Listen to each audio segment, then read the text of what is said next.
In 1969, I came up with this technique of playing two-handed tapping. It was like lightning struck and changed my life completely. Now other people have said that it changed their lives too. I've heard this over and over again.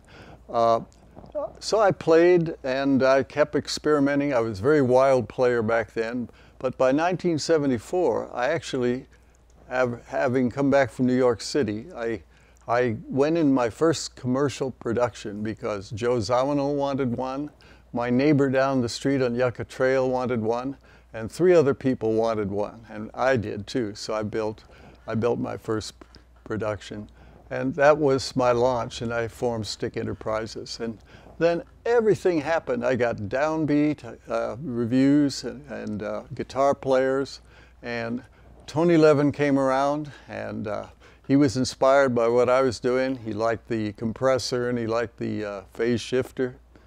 And Alfonso Johnson heard me play at a restaurant, and he wanted to be part of it, and he was with Weather Report. And then along comes Stickband and Kitty Hawk, all at the same time. The 2 bands, one in LA, Kitty Hawk, with Paul Edwards and Dan Bortz, playing sticks, each of them. And the other was Stickband with Jim Bruno, Bob Culbertson, sitting right next to me, playing sticks and arranging commercially with stretched out improv and just doing wild things on it.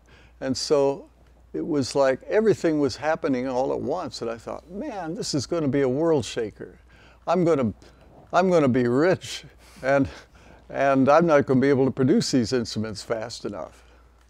After that, I kind of learned the hard way that these instruments are hard to make, and making them by hand mostly.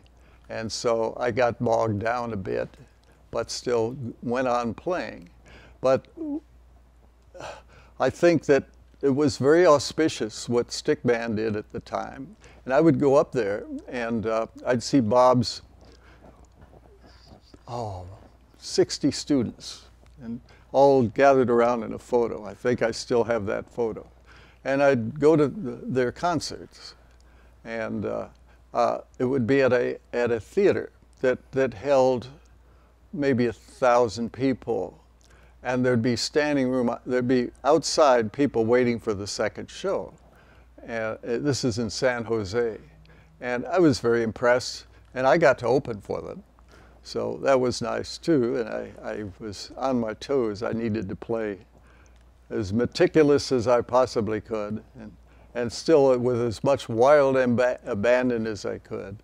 And then I'd watch them play, and every time I saw Stickband play, it was like a different manifestation. They'd have a different singer. They'd have a different ensemble sound, and so they were very versatile, I think, in addition to being a sensation up there. So then you have to think of yourself, okay, they're a regional success. They're really making it here, and they're getting a lot of press too. So how does that go over in New York City and on the East Coast? How does it go over in the world? And you think, man, you have to move mountains to make anything happen. And then I thought, no, you have to move mountain chains to make anything like that happen. And so I realized you can have legends, you can have success, and yet it's outshone by the stars that they put in front of you, that the media puts in front of you. And they outshine the legends that would normally be more than legends, would be successful themselves. So I saw Stickband with 2 videos that were just great. They were hits. I don't know whatever happened to them. I was so busy myself. So that's my story about Stickband. Well, you know, for me, I came into this in 1975.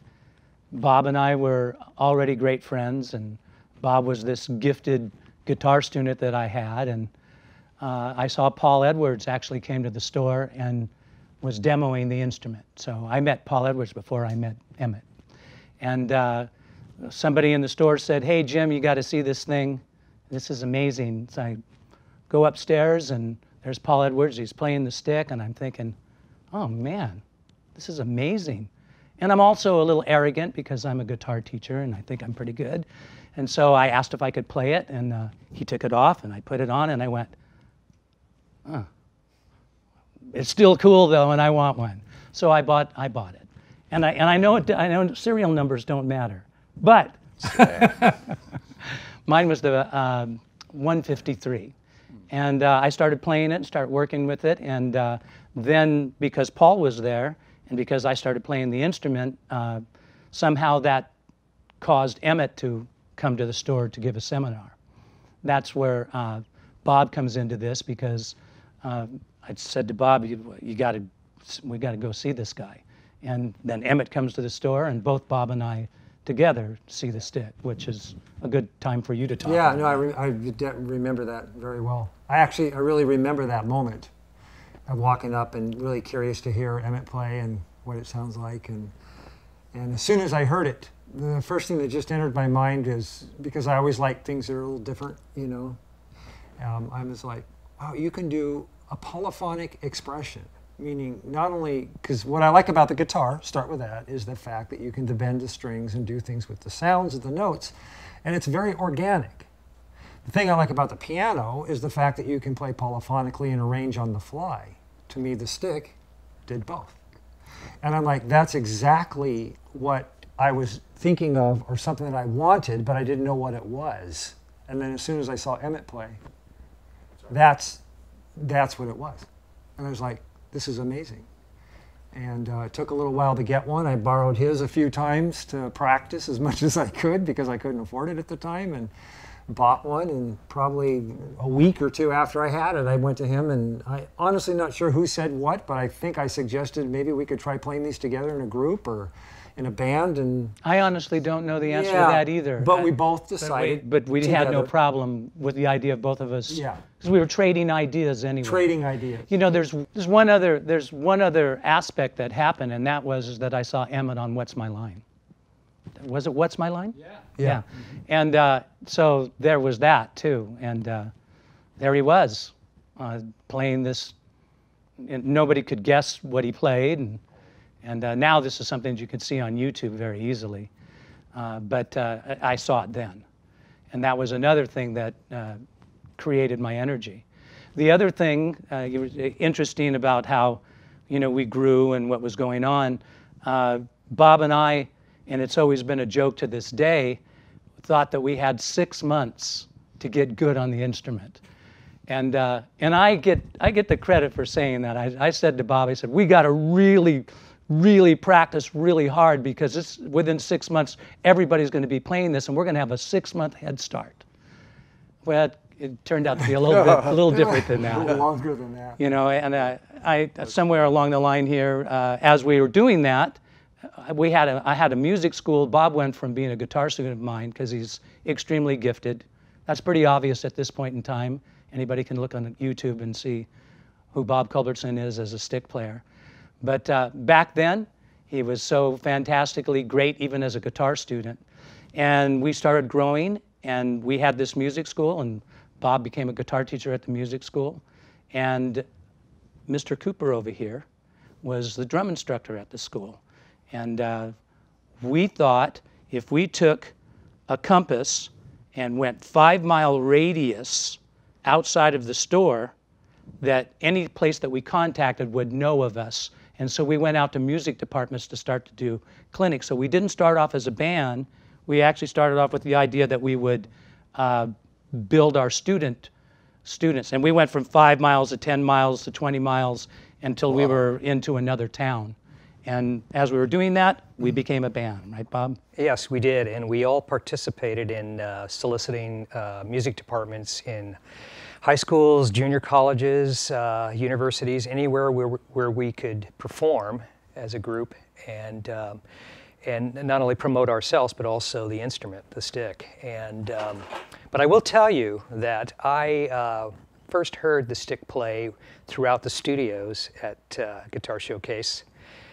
Showcase Music Institute, and I thought, this is a unique and unusual sound. What is going on? And of course, Jim was very anxious to share the instrument with me, and likewise Bob. And I was just astounded at the sound and capability of the instrument. I was so amazed by it that, of course, I wasn't going to leave my drums, but I bought a stick. And I actually took lessons, I believe, from Jim a little bit, or maybe Bob as well, because I just wanted to get inside their heads and understand what that was all about, what they were experiencing, and maybe that could help me collaborate a little bit better as a drummer for them and be supportive to their new sound. And it was a very exciting time. It was very creative for all three of us, and glad I was there at that moment in time to meet them all. We had amazing success right from the very beginning. Everything that we did and went out to do was kind of golden. Everything we tried happened. And because we had a new stick, it always felt, in my mind, like an idea to find a different gig, to do a different performance. So we ventured out from doing the high school music departments to playing at colleges. We had many fantastic concerts, but one of the ones that we always like to talk about was the Concert of the Inventors. In the Concert of the Inventors were Emmett Chapman inventing the Chapman stick and Bill Bernardi inventing the Lyricon. And I actually had branched out to play that instrument as well. And so we had this fantastic night. What Emmett was talking about when he talks about 1,000 people being at a college was that evening for one. And we booked it again as the Concert of the Inventors. It held 1,000 people, and there was another 1,000 people outside trying to get in. So we actually decided that evening to do a second show. So that's the kind of success we were having, and it was just constantly growing. We ended up doing, DeAnza College had a laserium with a light show in it, and so we thought, well, hey, let's approach that guy and see if we could go in the laserium and actually create the music for the images up on the laserium. We did that, same thing, fantastic success. Everything we tried seemed to work. Meanwhile, we kept on trying to get better on the instrument. I think in the beginning, all of the songs that we played were really any technique or anything that we could figure out and write as a song on the instrument, or a technique that you could do on the instrument became a song, is what I'm trying to say. And early on, that's what happened. As we progressed, and in time, we actually evolved into a kind of opposite from a jazz fusion group into like a 80s, top 40s MTV band. But we actually had to be better to play the top 40s than when we first played the fusion stuff, because we could kind of get away with avant-garde music and just doing anything. When we were really playing the top 40 stuff, we really had to hold down the grooves, play the chord changes, and make everything work. It was a group that sang and harmonized, and we had to make all of those things happen. So, yeah, I was just going to make a reference to that, and that is that one, I guess, I don't know if you call it an advantage, but something that I really relished was the fact that putting compositions together in the band on the stick, it was a blank canvas. Everything was new territory. When you pick up an instrument like the guitar, the tendency is to do some stuff that's more guitar-like or things that you've heard before. And yeah, you're always trying to find new chords and new sounds, but with the stick, it was such a blank canvas. I'd be able to put my hands on the instrument and try different things and then listen to it with the feedback and come up with new ideas. So you're just bound to come up with new sounding songs, new sounding ideas, because the instrument itself hadn't been heard that much. And that was one thing with the group that was so exciting. And then Jim would come in, say if it was a song I'd started, he would start to put parts to what I did, and it would be in a whole new direction. And same thing with Bob Cooper. And you were doing, of course, syn drums and other ideas as well. They were Sinair electronic drums. Yeah. And I was inspired to do that because of the counterpoint I was witnessing in the instrument. Your left hand with your right or against each other, and or melodically pleasing. And so I integrated electronic drums with specific pitches to play melodically within my rhythmic patterns to support your other instrumentation. the other thing that happened was, Bob, you started to play techniques that you were learning on the stick on guitars. And then you ended up playing double guitars. Talk about that. Yeah, well, that was just sort of a manifestation of playing guitar, which is a melody instrument, and I've always liked guitar harmonies like Allman Brothers, those kinds of things. And I just thought, well, if you're playing the bass, you're playing the stick, and I wanted to free up my hands to play 2 leads, might as well, do it with 2 guitars. One on a mount this way, one on that way, and then play them together. So the stick kind of lended itself to those sort of things, but of course with 2 guitars you have matched tuning. So it made it a lot easier to play double melodies as opposed to trying to play the same melody on the 5th and the 4th. But don't you believe that it, I mean, I certainly do, that it all came from the stick? Yeah. Even though you were doing that on the guitar, it really came from your knowledge of what you were doing on the stick. Yeah, and maybe it came from Frisbee a little. Did you do with both hands Frisbee? You were He did. Frisbee champ, weren't you? He was a Frisbee champ. Yeah, so I just know that Bob, he poured his energy into the stick in a way it really drove me and challenged me. And I thought, oh, I'm working on motors too. I better get that speed going. I better get those rock rhythms going. And I started doing it, and it turned into a Latin thing for me. But and so I got really proficient at it, but I had to really work hard at it. Bob doesn't know how much of a kick in the butt he gave me to do that. And one other person who's here listening, that's Don Schiff. He was doing the same thing, pouring his energy into the instrument and coming up with tremendous left-hand motors that were commercial and pop and things that he had been doing on bass and applying them to the stick. And it just, all of that really excited me. It was an exciting time back in the 70s when all this was going on. It was, it's still, I gotta say, it's slowly growing. Stick Enterprises is slowly growing, and there's more and more things coming together. It becomes more and more established. But in those days, it was pretty crazy what was going on. You really couldn't handle it. It was like having a tiger by the tail. And then Yuta, my wife, would send me off to New York and Midwest and tours, and I'd be playing clubs and colleges and music stores, clinics, selling instruments. And I'd tour, rent a car, fly a plane, go here and there.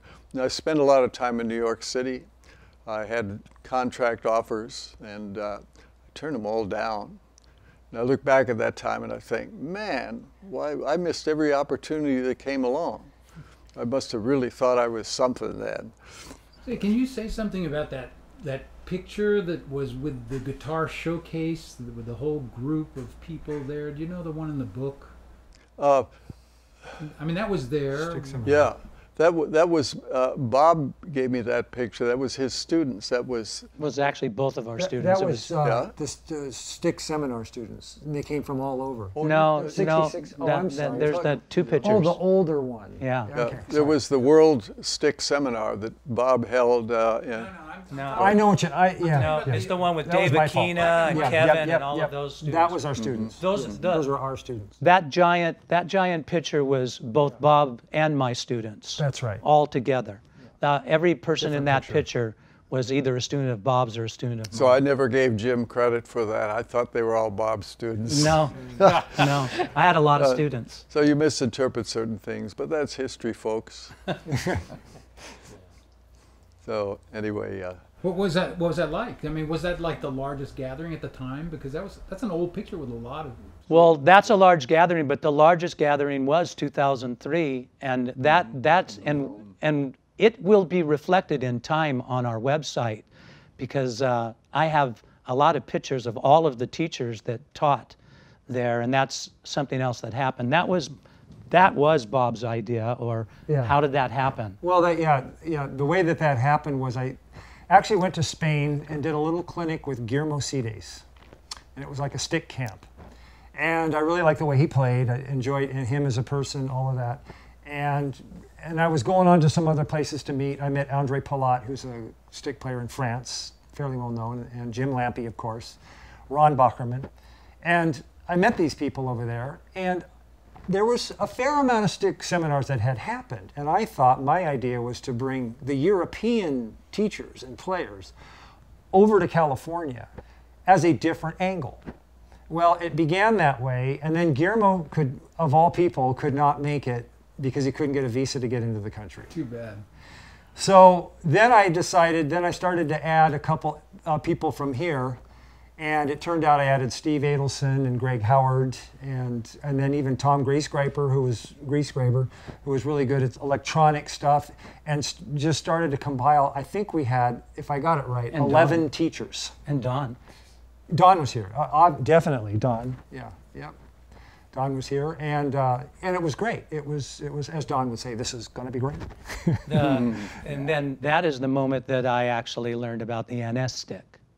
Yeah. And saw Don playing that, and actually bought one. So that's when I got an NS. Now I have both.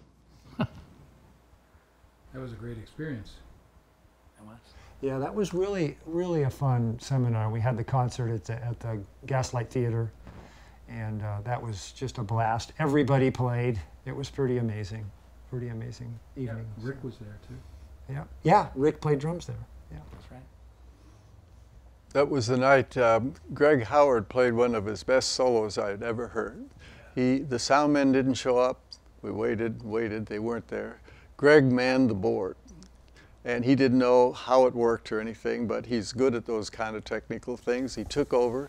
He worried, he was diligent, he got it going, everything at the last minute. Our sound was good, and he was exhausted when it was his turn to go up and play. He was frustrated too. So he goes up and play. He goes blah blah blah blah blah all over, blah, blah, blah, blah, blah, like that, and he vented his anger. You could just see it, and then he could play, and he played a tremendous solo, and then he ended the same way, just rumbles of sound.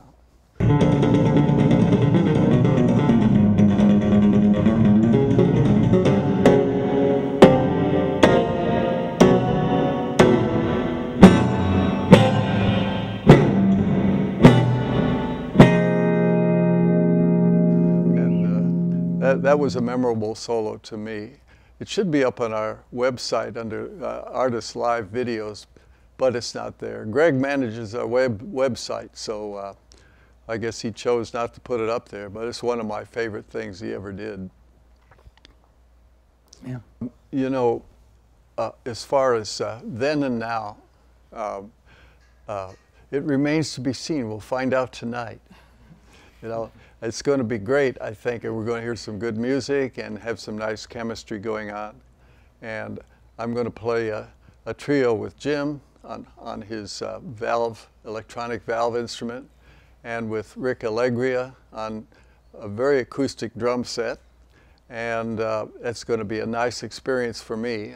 I know it. We're going to relax and play a nice song. It'll be Autumn Leaves, but we won't tell the audience yet. And there'll be so many different combinations and things going on. Bob is better than ever. Don is better than ever. Jim has got some things going on his horn and his voice that I don't know about yet, that I'm waiting to hear. So the old stick band will be back, and I'm sure, you know, as you get older, you get more canny. And you're able to pull things off in a different way. And so I'm waiting to hear that too, hear what it sounds like. I'm sure they're very resourceful as a group, even having only practiced Once. Wow. Okay. One time. Bob's been too busy going to Europe and doing things. It's like riding a bicycle. Right. Yeah, so here's the songs that they practiced over and over again that they're going to be playing in pretty much the same way. Or will it be the same way? That's a big We have to wait and see. that's why it's good to improvise. Yeah, you got to have that going.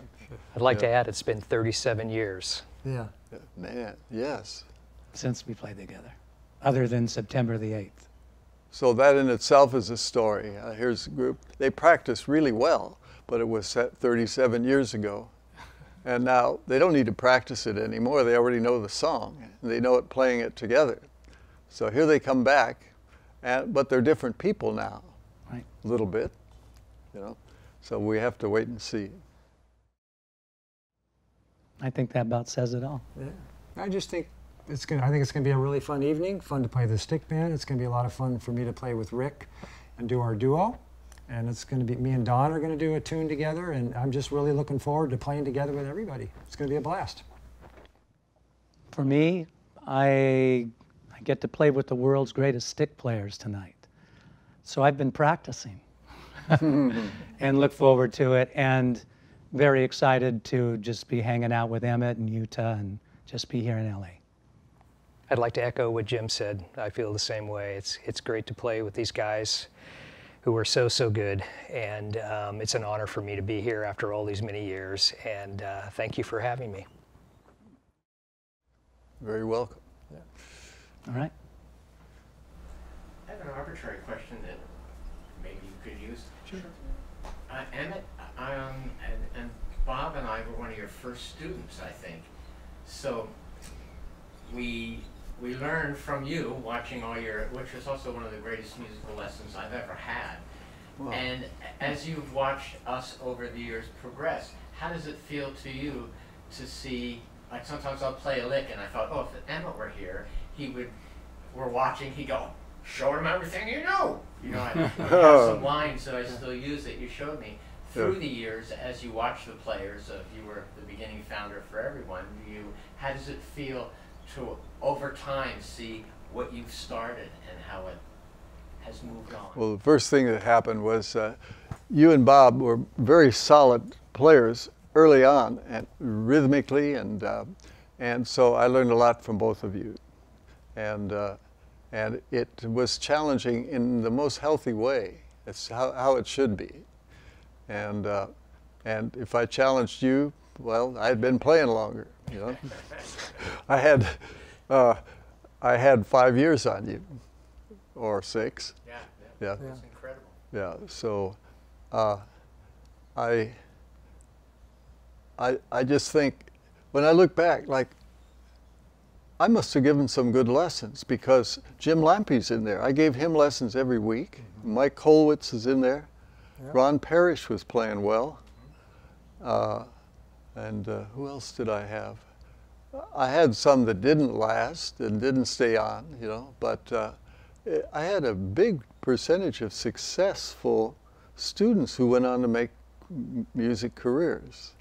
It was still only a handful, because I couldn't manage to I didn't have a whole lot of students like Bob and Jim did up in San Jose, but I managed to teach regularly, and I can't say that Tony Levin was my student. He was ready to do his own thing, but he listened really hard to my compressor and my phase shifter. I remember that really well. So, and he went on to use that sound. Later on, I don't think he's using it. He uses a compressor a lot. But anyway, it feels good to have people I taught who have gone on to make musical careers. And it also feels good to have people who I didn't teach say that the instrument changed their life. And I've heard that a lot too. That's really true. Yeah. So, and of course it changed my life completely. Yeah, I was probably looking for a change. You found it. I was always trying to reinvent myself. You know, you hear that in the movies and everything, reinvent. I was one of those people. Back to the drawing boards, you know, kind of thing. Throw it all away. Let's start all over again. So. Excellent. Going to be great. Yeah. Yeah.